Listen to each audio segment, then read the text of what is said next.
and gentlemen, presenting from Washington, D.C., Roland Martin. Good morning. Tom, Simple Guy, good morning. Langston University, I'll see you guys tomorrow. They have this annual midnight event. And so I'll be there with Ford Cares. And so looking forward to seeing you guys. It's part of their study week before finals. And so we'll be having some food, music, and some good times. So I'm looking forward to be on the campus tomorrow night. Folks, lots of drama in the NFL on yesterday with different games all across the country. But the biggest drama this weekend involving the NFL took place Saturday in Atlanta between Colin Kaepernick and the NFL. Howard Bryant of ESPN was actually there, was live tweeting all of the drama there. Howard joins us right now. And Howard, it was I keep telling everybody the die was cast that this was going to be a mess the moment the NFL announced this workout for Colin Kaepernick, because the announcement itself was absolutely strange. You haven't talked to a guy in 9 months. All of a sudden, he gets a phone call. Hi, this is the NFL. Workout, Saturday, 3 p.m. in Atlanta. Nope, no other city. Be there. Sounds like Hollywood. Yeah, it was a disaster in a lot of ways, and dueling statements, changes of venues. The bottom line was that the NFL and Colin Kaepernick have what we like to call trust issues. And with those trust issues came a lot of negotiation about what the parameters of the workout were going to be. You would think that those things would have been solidified before this was announced. But instead, after the discussion came past Tuesday, the rest of the week was a week of negotiation. Who was going to provide the receivers? Who was going to be able to film? Who wasn't going to be able to film? What was the liability waiver? And the NFL essentially tried to force Colin Kaepernick to sign a waiver that was going to eliminate any health protections in case he got hurt on the grounds, and also that they wanted him to sign a waiver that said he was not going to sue them at all if this did not provide any job opportunity. And Kaepernick's folks countered with a standard injury waiver, and they just went back and forth. And so by Friday, Kaepernick's team began to realize that, you know what, we may need plan B. The NFL did not let him film the workout, and his biggest fear was, okay, if you're going to film the workout and you're not going to allow the media to be involved, then now you're forcing me to trust you that you're not going to send out an edited video of every wrong throw or every weak pass I make. How do I trust you? And you all haven't even talked to me since February. And so the real deal was Kaepernick made a demand to the NFL early Saturday morning that said, okay, if I can't film it, then at least let the media in. And the NFL refused both. And so that's when the negotiations went haywire, and Kaepernick started to work on a plan B, which was to host his own workout and live stream it so everybody could see it, so he at least felt he had protection.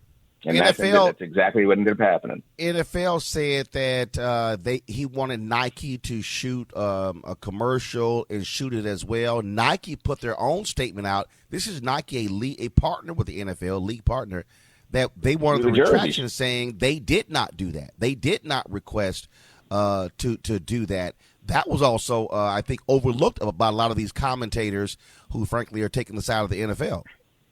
Yeah, so much of this has been overlooked, and I think what it really comes down to is you've got an extraordinary set of circumstances. And because of that, you have to react in an extraordinary way. One, you don't even have a workout on a Saturday because none of the decision makers are there. On a Saturday, that's football Saturday. You've got your top scouts and your top evaluators are probably working college games, and your GM and your head coaches are preparing for Sunday's game.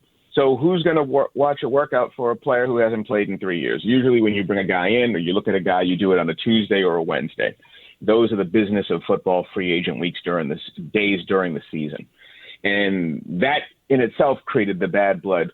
Kaepernick paid out of his own pocket to bring his receivers in. The reason why that was important was because he felt, look, you guys are going to be judging me based on timing. I want to throw to people who are familiar with what I've been doing. I don't want you to look and say, oh, look how rusty he is. He wasn't on the same page with the guys he was throwing to. So all of these different negotiations came back down to one thing, which was these two sides still have so much trust. lacking between them, and also that the NFL really went out of its way to sort of make sure that that Kaepernick was on the defensive. And then, of course, I think the real issue as well is you've got video now. This is what everyone said. We haven't seen him throw. Can he play? So now the bottom line is that there is video that exists. There is an hour-long workout that the world could see. It's right there on YouTube. And so now the ball is in the NFL's court, as Kaepernick said. If anybody is interested in his ability, if this is really about his ability, as the NFL has said it is, now their evaluators have the full uncut version of what he did.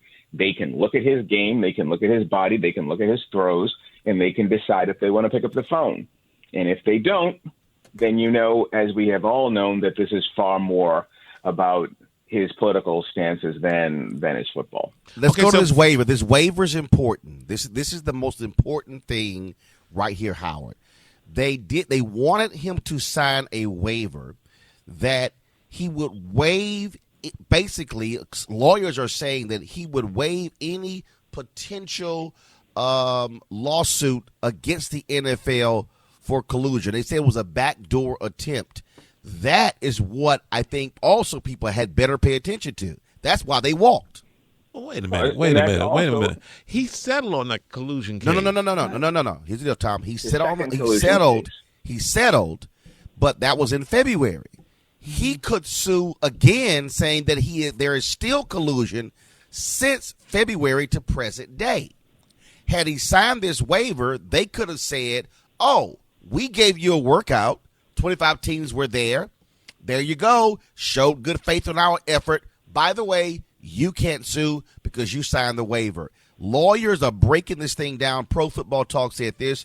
Did the waiver proposed by the NFL to Colin Kaepernick specifically target employment-related claims? No. If the waiver raised questions regarding whether certain language could be used to attack employment-related claims later, absolutely. Howard.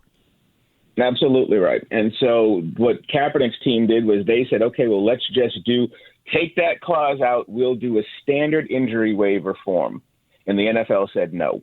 They demanded that the non-litigation clause be in there as well. And that's when things started to really break down. That waiver was like, well, wait a minute, we're not.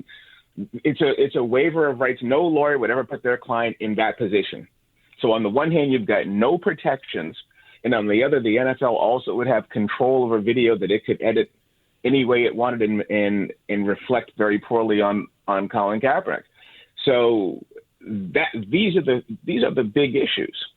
And I think what really – I'm sorry, go ahead. No, I just wanted to know, and I'm sorry, I don't want to – but the time is getting short. Howard Bryant, what would you have done if this were you, if you were in Colin's place and knowing what you know about the sport and all of this as he does with the advisors and everything, when the memo went out on Tuesday, which obviously they knew before, what would you have done in Colin's shoes? I think maybe the best thing in hindsight, I think the best thing to have done was to say, look, we can't do this. If we're going to do this, do it like the old Maltese Falcon line. Business should be conducted in business should be conducted in a business-like fashion. If you want me to come out, give me some time. You can't just drop 72 hours on me. Let's negotiate this the right way and do a right workout for all parties. Yep. Yeah. Okay. And remember, they leaked it to Adam Schechter. He posted it. Then Collins people were like, "Oh damn, what? We didn't know this thing went public." Right. And he was now put in the corner. It was like I said, the die was cast on Wednesday, and now Colin Kaepernick's the bad guy because he changed the workout. When you got to go to all the drama that led to it. And so there have been a lot of commentators speaking out today. Stephen A. Smith has put out a video seen 4 million times on Twitter saying he doesn't want to play football. Jason Whitlock is complaining. But the reality is this here. No way in hell you would sign that waiver. Absolutely. Howard Bryant, ESPN. Hope to see you on the air today, sir. All right. Yeah, my pleasure. Thank you. Thank you. Great job. Yes. Yeah, good job, Roland. So a scale of 1 to 10, how do you think he did at the trials? Personally, I think he did like did a 7 or 8. That's what a trial is. Okay. All right. You throw the ball, see how strong